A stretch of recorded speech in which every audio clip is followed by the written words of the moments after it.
औज़ुबिल्लाहिमिनश्शैतानिर्रजीम बिस्मिल्लाहिर्रहमानिर्रहीम। Last time एक programme start किया था जिसमें हम लोग 9th क्लास की बायोलॉजी के कुछ लेक्चर्स डिस्कस कर रहे थे। तो उसी लेक्चर्स को हम लोग आगे मज़ीद आज बढ़ाएंगे। लास्ट टाइम हम लोगों ने बायोलॉजी का इंट्रोडक्शन, व्हाट इज़ लाइफ और डिवीज़न ऑफ बायोलॉजी को हम लोगों ने डिस्कस कर लिया था, जिसके अंदर डिवीज़न ऑफ बायोलॉजी के अंदर ज़ूलॉजी, बॉटनी और माइक्रोबायोलॉजी को हम लोगों ने डिस्कस किया था। आज का जो टॉपिक है वो है ब्रांचेस ऑफ बायोलॉजी। ये ब्रांचेस ऑफ बायोलॉजी के अंदर क्या है, अकॉर्डिंग टू बुक स्कैन हम लोग देखेंगे कि इसके अंदर क्या क्या चीज़ें मौजूद हैं। तो मैं इसको स्टार्ट कर रहा हूँ। यहाँ पे ब्रांचेस ऑफ बायोलॉजी में लिखा हुआ है, modern biology deal with the structure, function and many other descriptions of living organism.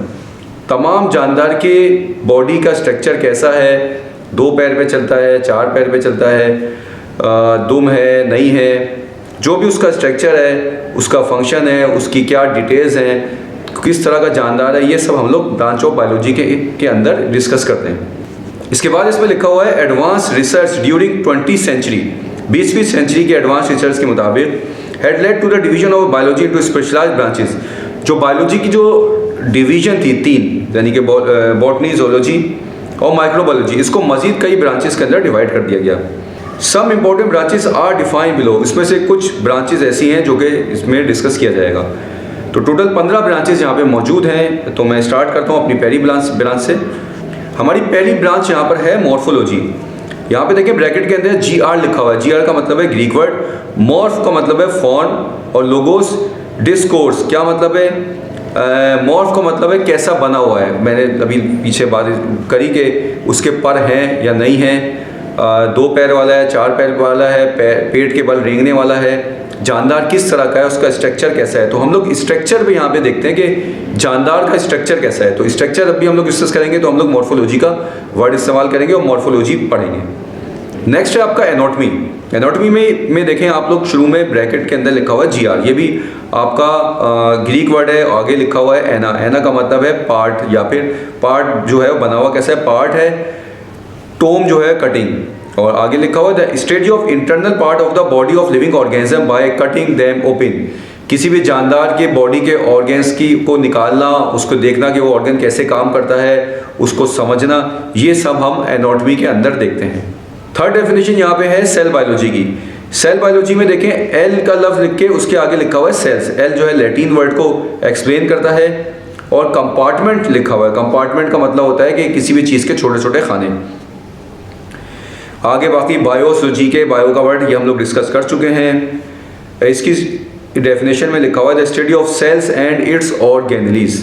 अब ये ऑर्गेनेलीज क्या है, पहले आपको यहाँ पे ऑर्गेन को समझना पड़ेगा।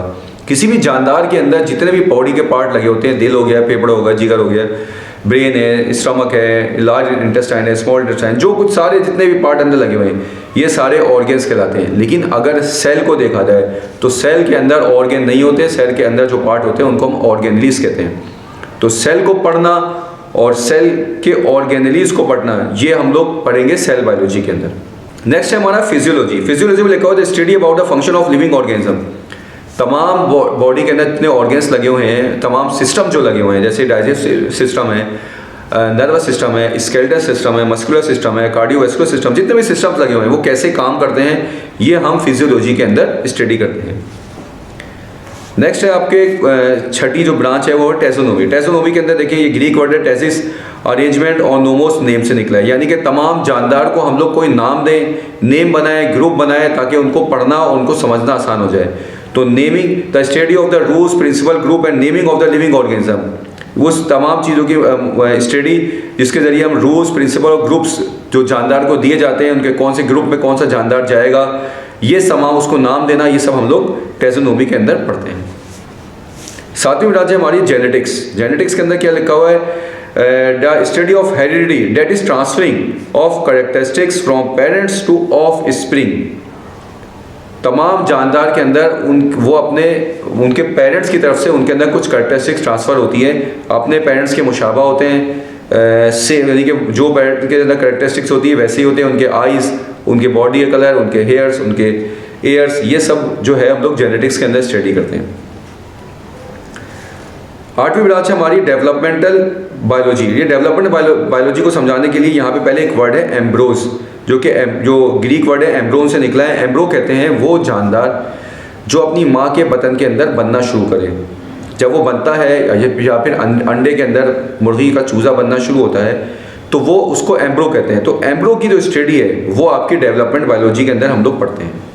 नेक्स्ट है हमारी इन्वायरमेंटल बायोलॉजी। इसमें क्या लिखा हुआ है? The study of relationship between living organism and non living factors of environment and there effects on each other. जानदार और गैर जानदार के ऊपर गैर जानदार का क्या असर पड़ता है, धूप का, हवा का, पानी का, मिट्टी का, इन तमाम चीज़ों का जो जानदार से ताल्लुक़ बनता है या उसका जो असर पड़ता है, ये हम लोग इन्वायरमेंटल बायोलॉजी के अंदर डिस्कस करते हैं। 10वीं ब्रांच है हमारी प्लांटोलॉजी। इसमें क्या लिखा हुआ है? The study of the remote past organic life with the help of fossil. सबसे पहले हम लोग रिमोट पास्ट को देखेंगे। रिमोट आपने नाम सुना ही होगा, रिमोट कंट्रोल गाड़ी, रिमोट कंट्रोल का टीवी। तो वहाँ से रिमोट का मतलब होता है दूर दराज जो बात होती है ना, उसको कहते हैं रिमोट। तो पास्ट के अंदर तो पिछला कोई अगर फॉसिल मिल जाए, फॉसिल कहते हैं किसी जानदार के बाकियात, कोई हड्डी का पीस, कोई हड्डी वगैरह के जो छोटे पीस होते हैं वो बच जाए, उनका कोई फॉसिल का कोई और दूसरा पार्ट मिल जाए, ये फॉसिल कहलाता है। बॉडी का कोई भी पार्ट मिल जाए, इसकी स्टडी करना और इससे जानदार के बारे में पता लगाना, ये आपका प्लांटोलॉजी के अंदर आता है। नेक्स्ट है हमारा यहाँ पे बायोटेक्नोलॉजी। बायोटेक्नोलॉजी क्या है? द स्टडी ऑफ अबाउट वो तमाम techniques for manipulation of gene, यानी जीन की इंजीनियरिंग के बारे में उस टेक्निक्स को पढ़ना। To bring change in the structure, ताकि उसका जो स्ट्रक्चर है उसको चेंज करना। And location of the gene to achieve desirable characteristics is called biotechnology. अपनी मर्जी की कैरेक्टरिस्टिक्स के अंदर तब्दील कर देना, ये तमाम चीज़ें हम लोग बायोटेक्नोलॉजी के अंदर पढ़ते हैं। ये कैसे होगा? ये बाकायदा पूरा चैप्टर आएगा बायोटेक्नोलॉजी का, तो हम लोग वहाँ पे इंशाल्लाह पूरा कंप्लीट डिस्कस कर लेंगे, तो हमारे सामने ये कॉन्सेप्ट क्लियर हो जाएगा। फिलहाल यहाँ पे रखें मैनिपुलेशन ऑफ जीन, ये आप ध्यान में रखें, यानी कि जीन की इंजीनियरिंग वो कैसे होगी, वो बहुत से तरीके उसके वो चैप्टर में आएगा, इंशाल्लाह हम लोग वहाँ पे डिटेल में डिस्कस कर लेंगे। नेक्स्ट है आपका सोशल बायोलॉजी। जब सोशल बायोलॉजी क्या है? The study of social behaviour of living organism. तमाम जानदार का दूसरे जानदार के साथ क्या बिहेवियर है, जिसके अंदर पैरासाइटोलॉजी है, म्यूटेलिज्म है, ये तमाम चीज़ें हैं। इंटरेक्शन है एक ऑर्गेनिज्म का दूसरे ऑर्गेनिज्म के साथ रहना है, ये तमाम चीज़ें हम सोशल बायोलॉजी के अंदर पढ़ते हैं। इसके बाद जो ब्रांच है वो है आपकी पैरासाइटोलॉजी। पैरासाइटोलॉजी का मतलब ये होता है the study of parasites. Parasites क्या होते हैं? वो तमाम जानदार जो किसी जिंदा को खाएं, जैसे कि मच्छर किसी जिंदा जानदार के ऊपर जाके उसका ब्लड पीना शुरू करता है, तो ये एक एग्जाम्पल है पैरासाइट की। तो पैरासाइट इसके अलावा बहुत सारे होते हैं। तो यहाँ पे एक जो जानदार जो होस्ट होता है, होस्ट और पैरासाइट उससे फ़ायदा उठाता है।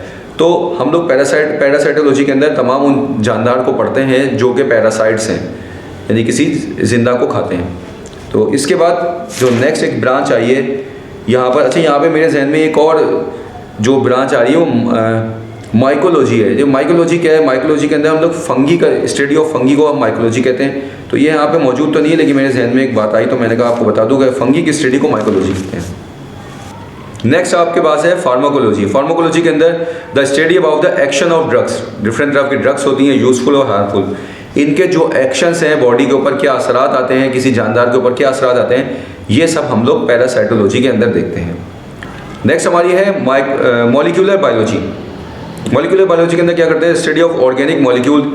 वो तमाम organic molecules which constitute cell and its organelle, जो कि बनाते हैं सेल और ऑर्गेनलीज के लिए, वो तमाम मॉलिक्यूल्स के बारे में हम लोग यहाँ पर मॉलिक्यूलर बायोलॉजी के अंदर डिस्कस करते हैं।